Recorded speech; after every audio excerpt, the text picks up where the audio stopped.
Hello guys, welcome back to my YouTube channel Creative Commerce. तो आज हम अपना फ्लेमिंगो की जो मेरी पहली पोयम है जिसका नाम है माय मदर एक्स 66 वो करेंगे। और इनकी ये जो मदर एक्स 66 पोयम है इनकी पोयत का नाम क्या है? कमला दास। कमला दास है इनका नाम पोयत का। ओके, तो देखो इस पोयम में ना कमला दास ने मेनली ये डिस्क्राइब किया है कि कैसे वो अपनी मदर से जॉइंड है, ठीक है, कैसे वो अपनी मदर को प्यार करती हैं, ठीक है, और कैसे उनकी मदर ओल्ड होती जा रही है तो उनको डर है कि उनकी मदर और वो उनसे अलग ना हो जाए। ये सब डर है, ये सब फियर दिखाया गया है इस पोयम में। हम देखेंगे इसको लाइन बाय लाइन करेंगे। और अगर आपने अभी तक पहले चैप्टर की फ्लेमिंगो के फर्स्ट चैप्टर की जो लास्ट लेसन जिसका नाम है वो नहीं देखी है तो मैं आई आइकन में उसका लिंक दे दूँगी, ठीक है, आप लोग वहाँ से जाके वो देख सकते हो पहले। ओके, तो देखो ये जो पोयम है इस पोयम में स्टार्टिंग से हम देखते हैं driving from my parents home to coaching last Friday. यानी कि पोयत बताती है जब वो अपने घर से लास्ट फ्राइडे को अपनी कोचिंग एयरपोर्ट जा रही थी, ठीक है, वहाँ पे जब वो जा रही थी I saw my mother beside me. उन्होंने देखा उनके साइड में उनकी मम्मी बैठी है, यानी कि जो कार में जा रही थी वो, ठीक है, अब एक साइड में जिसमें तो वो कमला दास ड्राइव कर रही थी उनके साइड में उनकी मॉम बैठी हुई थी, ठीक है। दोस्त ओपन माउथ है, her face ashamed like death of a corpse. यानी कि जो उनकी मॉम है वो उन्हें अपनी मॉम को देखा और अपनी मॉम को देखा दोस्त का मतलब होता है स्लीपी।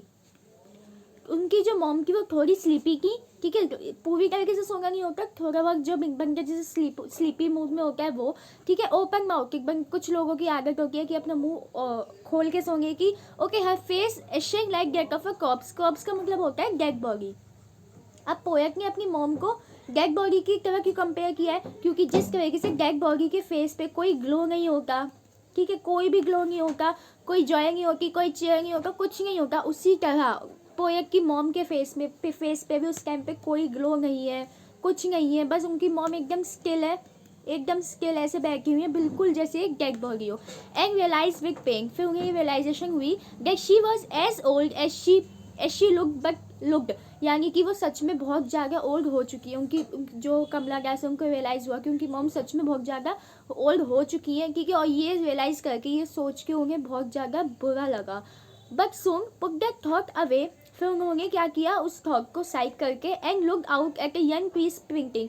फिर उन्होंने सोचा कि ये सब नहीं सोचना, उन्होंने सोचा कुछ अच्छा सोच के, तो उन्होंने अपना माइंड डाइवर्ट करने के लिए जो कार की विंडो होती है उसके बाहर देखा तो उन्हें लगा, उन्होंने जैसे क्वीज होके स्प्रिंग करके आप लोग कार में जाते हो, स्पीड में होते हो, कार आपकी आगे जाके आपको लगता है जैसे क्वीज भी आपके साथ चल रहे हैं, पर वो एक्चुअल में चल नहीं रहे होके, ठीक है। तो वही होंगे क्वीज स्प्रिंग करके वे देखे एकदम मैरी चिल्ड्रन। मैरी से यहाँ पे मतलब है जॉयफुल, चीयरफुल, हैप्पी चिल्ड्रन के बाहर, ठीक है, spilling out of their homes, वो बाहर घूम रहे के, अपने घर के बाहर आ रहे के, खेल रहे के, कूद रहे के, बहुत खुश के, ये सब यहाँ पे बाहर होंगे, ये सीन देखने को मिला। Okay, but after the airport security check standing at a few yards away I look again at her. फिर जब वो एयरपोर्ट पे पहुंच गई क्योंकि सिक्योरिटी चेक होता है उसके बाद उन्होंने अपनी मॉम की तरफ फिर से देखा, उनके फेस की तरफ देखा। At a wan pale, wan और पेल यहाँ पे मतलब होता है, वेइंग का मतलब होता है बिल्कुल ही मतलब किसमें ग्लो ना हो, कुछ ना हो, पेल मतलब कलरलेस होता है, ठीक है, बिल्कुल कलरलेस, ऐसा फेस था। उन्होंने अपनी मॉम का फिर से देखा एयरपोर्ट पे as a lake winter spoon and felt like that old familiar ache my childhood sphere. As a lake winter spoon सबसे इंपॉर्टेंट लाइन है इस पूरी पोयम की। यानी कि देखो जो वो होती है पोएट होती है वो सोचती है कि उनकी मॉम का फेस वो एक कंपेयर करती है as a lake winter moon, जो ठंड के दिनों में जो मून होता है वो नहीं दिखता है, ठीक है, दिखते हैं पर बहुत कम, क्योंकि जो फॉग होती है फॉग की वजह से वो फेडिक दिखते हैं, ठीक है, और कुछ ज़्यादा ग्लो नहीं होता विंटर के मून में, ठीक है, विंटर्स के मून में, ठीक है, ऐसा सा ही कुछ उनकी मॉम का फेस हो रखा था, विदाउट ग्लो, फेडिक गंदा सा बेकार सा, ठीक, क्योंकि वो ओल्ड एज की हो गई थी, झुर्रियाँ वगैरह की उनके फेस पे, ठीक है, इसीलिए उन्होंने अपनी मॉम के फेस को as a lake winter moon की तरह कंपेयर किया है।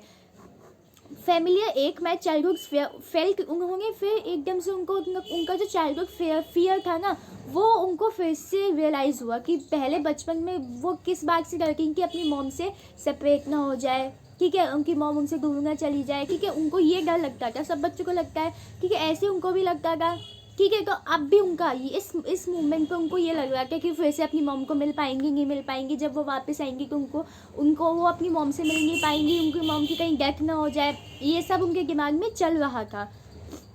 But all I said was see you soon Amma. लेकिन उन्होंने ऐसा अपनी मॉम से कुछ नहीं कहा कि वो क्या सोच रही, कि क्या लग रहा था। उन्होंने बस अपनी मम्मी से कहा सी यू सून अम्मा, कि मैं आपसे जल्दी ही मिलूंगी। And all I did was smile and smile and smile. और उन्होंने क्या किया, बस स्माइल स्माइल स्माइल, यानी कि वो जितना भी परेशान हो रही थी पोएम के स्टार्टिंग से अभी तक, कि उनकी मॉम ओल्ड हो गई है, उनका फेस बिल्कुल ग्लोलेस है, वो अपनी मॉम से वापस मिल पाएंगी नहीं मिल पाएंगी, ये सब उन्होंने अपनी मॉम से कुछ नहीं कहा। उन्होंने बस कहा अपनी मॉम से, तो बस ये उन्होंने कुछ भी नहीं कहा, बस एंड में स्माइल स्माइल स्माइल दिखा के अपनी मॉम को चलेगी, जिससे कि उनकी मॉम को कुछ भी रियलाइज़ ना हो कि उनकी बेटी कितनी दुखी है या कुछ भी है, उनको ये रियलाइज़ ना हो, इसलिए उन्होंने एंड में बस स्माइल किया। ओके, तो ये एक छोटी सी पोएम है, बहुत छोटी है, बहुत ईजी पोएम है। अब हम इस पोएम के कुछ इंपॉर्टेंट क्वेश्चंस देखते हैं। What was the childhood fear that now troubled the poet? कौन सा चाइल्डहुड फियर था जो पोएट को अब परेशान कर रहा था? ये क्या था? ये था कि वो अपनी मॉम से सेपरेट ना हो जाए, ठीक है, अपनी मॉम को खोने का फियर था उन्हें, ठीक है। इसी को आप एलोबरेट करके लिख सकते हो कि उनको ये फियर था कि वो अपनी मॉम से वापस मिल पाएंगी नहीं मिल पाएंगी, ठीक है, उनकी मॉम ओल्ड हो गई है, कहीं उनकी डेथ ना हो जाए, ये उनका फियर था। Second, what does the poet's parting words to her mother signify? सबसे पहले तो इस पोएम में पार्टिंग वर्ड्स कौन से हैं, यानी कि ऐसे वर्ड जो हमें दिखाए कि वो अलग हो गए दोनों, वो क्या है, सी यू सून अम्मा। ये इस पोएम के पार्टिंग वर्ड्स है। और ये क्या सिग्निफाई करके, ये सिग्निफाई करके है कि जो पोएट है वो अपनी मॉम को होप दे रही है लॉन्ग लाइफ जीने की। वो अपनी मॉम को होप दे रही है कि हम जल्दी ही मिलेंगे, ठीक है, आप सही रहेगा, हम जल्दी ही मिलेंगे, वो एक होप देना चाह रही है।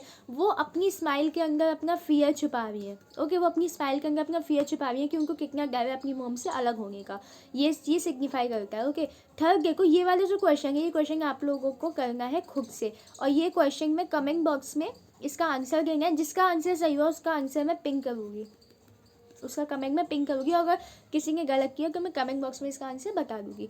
क्वेश्चन देख लो, why are the young trees describe as sprinting? जो यंग ट्रीज है उनको स्प्रिंट करते हुए क्यों डिस्क्राइब किया गया है? लास्ट क्वेश्चन देखो इसका, why did the poet smile and smile? Poet and में स्माइल स्माइल स्माइल क्यों करती है? वो इसलिए स्माइल करती है ताकि उनकी मॉम को रियलाइज़ ना हो कि जो उनकी बेटी है वो कितनी ज़्यादा दुखी है, क्योंकि वो कितने डर रही है कि वो अपनी मॉम से वापस मिल पाएंगी नहीं मिल पाएंगी। ये वो नहीं चाहती कि अपनी मॉम को ये रियलाइज़ कराना, इसीलिए उन्होंने अपनी मॉम के सामने एंड में बस कुछ नहीं कहा, कुछ नहीं किया, बस स्माइल करके चली गई। ये कमाए के इस चैप्टर के कुछ इंपॉर्टेंट क्वेश्चन जो एग्जाम में अक्सर आते हैं। अब हम देखते हैं इस चैप्टर में क्या क्या पोएटिक डिवाइसेस यूज हुए हैं। देखो इस चैप्टर में, देखो हम शुरू से देखते हैं इस पोएम को। यहाँ पे देखो हमारे पास इस चैप्टर में 4 पोएटिक डिवाइसेस यूज हुए हैं। पहला हुआ है सिमिली, ठीक है। सेकंड हुआ हमारे पास personification second poetic device use हुआ है यहाँ पे, ठीक है। सिमिली हमारा कहाँ पे यूज होता है? सिमिली हमारा जब यूज होता है जब हम किसी को किसी और से कंपेयर करते हैं, और कंपेयर करके में हम ये 2 वर्ड्स का यूज करते हैं, एज और लाइक। इन 2 वर्ड्स का यूज़ करते हैं तो वहाँ पे हमारा सिम्बली हमारा वो यूज़ होता है पोएटिक डिवाइस। और पर्सोनिफिकेशन कब होता है? जब हम किसी चीज़ को, किसी नॉन लिविंग थिंग को, या फिर किसी चीज़ को इंसान के साथ, ह्यूमन नेचर के साथ कंपेयर करके, तब हमारा यहाँ पे पर्सोनिफिकेशन होता है। अब देखो सिम्बली कहाँ पे यूज़ हुआ है हमारा? पहली लाइन में देखो, यहाँ पे उन्होंने अपनी मॉम को उससे लेक विंटर मून से किया है कंपेयर। इस वाले पैराग्राफ में देखो लेक विंटर मून से कंपेयर किया है, as a lake winter moon and felt like old, ठीक है। यहाँ पे उन्होंने अपनी मॉम को लेक विंटर मून से कंपेयर किया, क्योंकि मैंने आपको बताया था जहाँ पे एज होता है या फिर लाइक होता है वहाँ पे हमारा सिम्बली होता है, ठीक है। और एक लाइक कहाँ पे यूज़ किया है उन्होंने पोएम में? जब उन्होंने अपनी मॉम को किससे कंपेयर किया? देखो पहले पैराग्राफ में मेरे पास लाइक में उन्होंने देखो कहाँ पे कंपेयर किया है अपनी मॉम को, जिससे हमें सिम्बली पता चले। उन्होंने कंपेयर किया है मून से, ठीक है, और उन्हें उससे कंपेयर किया, इससे हमें पता चलेगा कि यहाँ पे सिम्बली हमारे पास पोएटिक डिवाइस यूज़ हुआ है। सेकंड देखो, सेकंड पोएटिक डिवाइस कहाँ पे यूज़ हुआ है हमारे पास? पर्सोनिफिकेशन। जो ट्रीज़ है, ट्रीज़ को कंपेयर किया गया है इंसान से, यानी कि जैसे कार चल रही है, ठीक है, ट्रीज़ को स्प्रिंग चलते हुए दिखाया, मतलब चलते हुए ऐसे दिखाया नहीं है, मतलब उन्होंने ये सिग्निफाई किया कि जैसे हम आगे चल रहे हैं, हमारी कार के साथ हमारे ट्रीज़ है वो भी आगे चल रहे हैं, ठीक है। तो यहाँ पे ट्रीज़ को ह्यूमन नेचर के साथ कंपेयर किया, इससे यहाँ पे जो ट्रीज़ है, सेकेंड हमारा पोएटिक डिवाइस है वो है पर्सोनिफिकेशन, ठीक है। और जो हमारे पास थर्ड पोएटिक डिवाइस यूज हुआ है यहाँ पे वो है रिपीटिशन। देखो थर्ड पोएटिक डिवाइस है रिपीटेशन। रिपीटेशन जहाँ पे यूज़ होता है, कहाँ यूज़ होता है, जहाँ पे कुछ वर्ड्स बार बार रिपीट हो गए। और इस पोएम में एंड में कुछ वर्ड्स है, जैसे स्माइल, स्माइल एंड स्माइल 3 बार है, ये रिपीट हो रहा है। तो यहाँ पे जो हमारे पास थर्ड पोएटिक डिवाइस यूज़ हुआ है इस पोएम में वो हुआ है रिपीटेशन, रिपीटेशन। तो इसी के साथ हमारा ये पूरा चैप्टर खत्म हो गया। अगर आपको वीडियो पसंद आए तो इसको लाइक कीजिएगा, अपने फ्रेंड्स के साथ शेयर कीजिए और कमेंट में आंसर बताइएगा और कमेंट में बताइएगा कि वीडियो कैसी लगी और ये पोएम भी कैसी लगी।